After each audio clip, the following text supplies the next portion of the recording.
Now, what I don't understand about myself at all is why, because I know myself. I love myself. Most people don't. So why am I triggered so much by an insane abuser, pretend a lot narcissist? Why am I? What?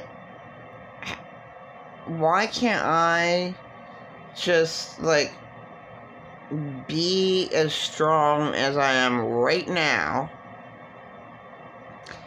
And when I was at the mission, I was like, he is nothing. He does not exist. So I went beyond deliberately forgetting. It's like, you never existed. So I'm like pushing him out of my my energy, for my own health, to be good, sound mind, to have a good, sound mind. He makes me go insane, and he triggers. Dude, just a simple thing to say. Well, I know how good you had it as a child. I know you had the best child. I know it's all in your head that you're crazy. I know you're crazy. You make up stories. Your abuse is all in your head. You just made it up. Now that, for some reason, that triggered. Now, I've been through this like a million times. So I'm like, why does that trigger me so damn much? Why? Like, I already know it. But it still, I'll just pretend I'm not narcissist, wicked wizard. Wicked wizard. Just like my dead husband. Wicked wizard is able to get me back, like that. That statement alone, you had a great childhood, that makes me want to die.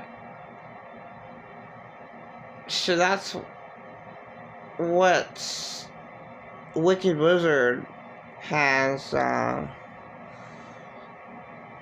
He has dark powers, dark magic, dark magical powers to cause me to revert back to wanting to die, because I wanted to die, were my first thoughts of being totally traumatized. So all I knew from like 1 to 6, I couldn't talk, I mumbled, I was like I was literally traumatized. I mean, I shouldn't have survived.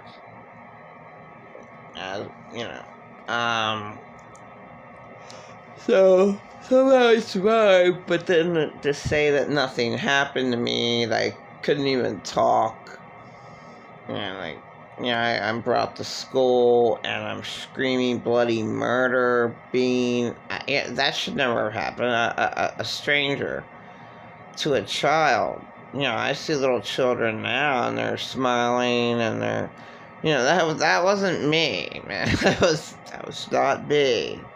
I'd be like scared to death of anyone.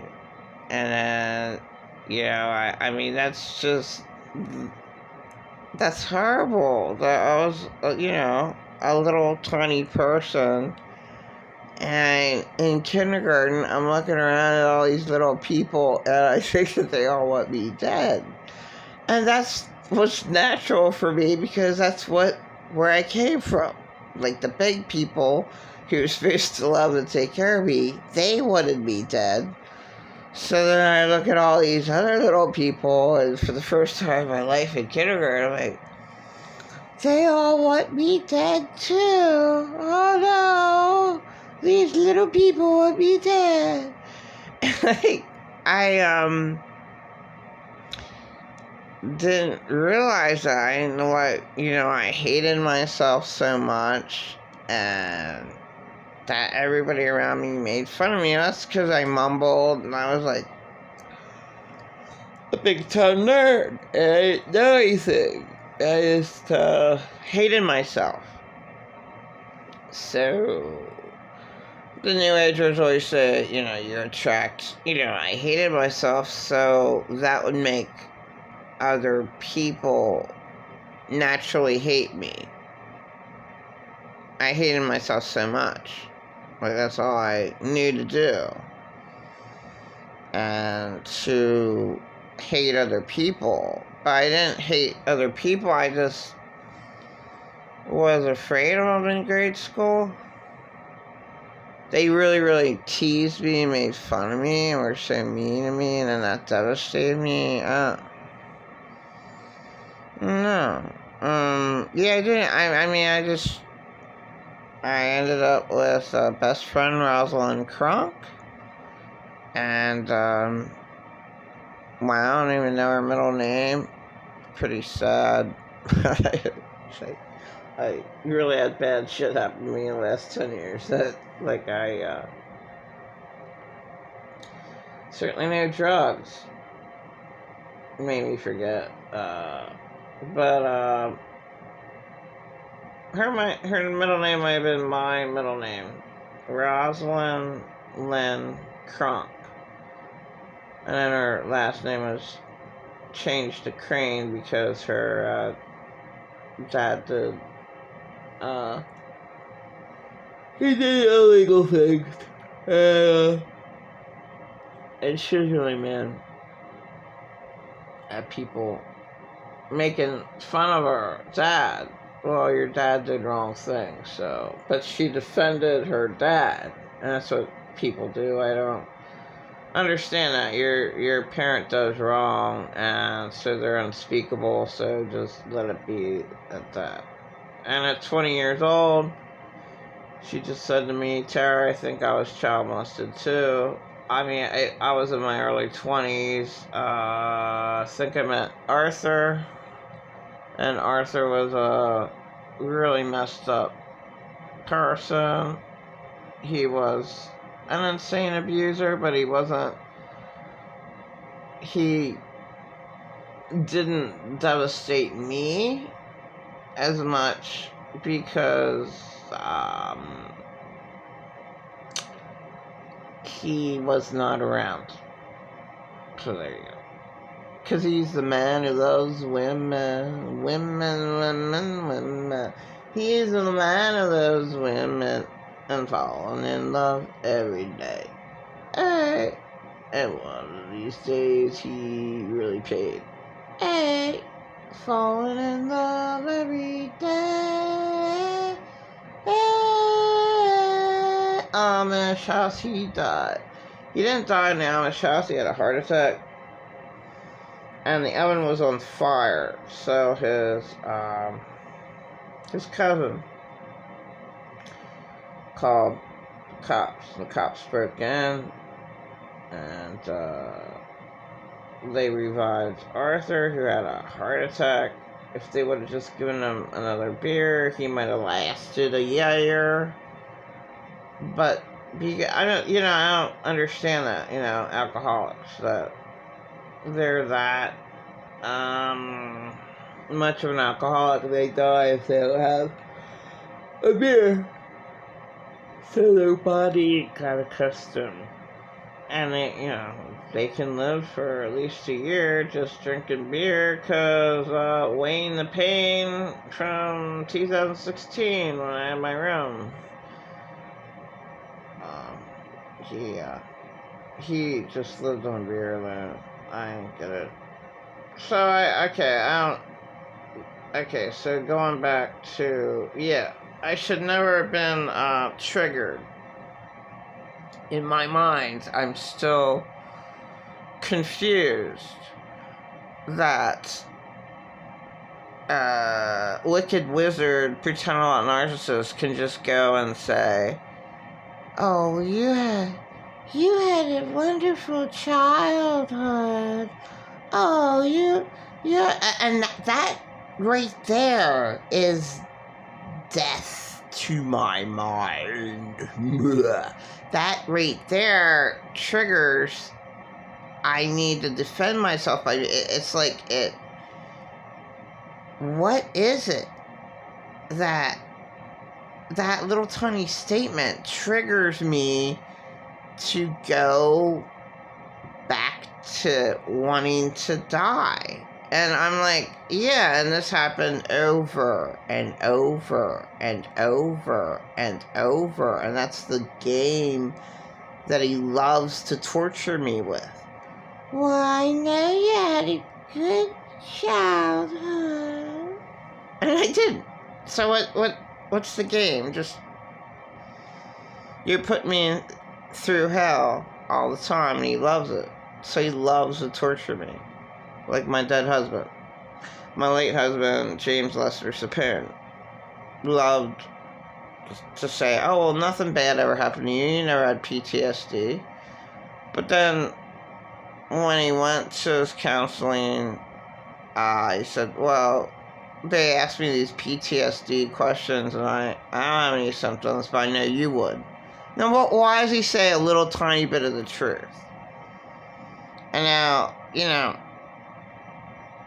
I guess I'm aware of myself. I don't have PTSD, but these two men brought it back to me, like, extreme.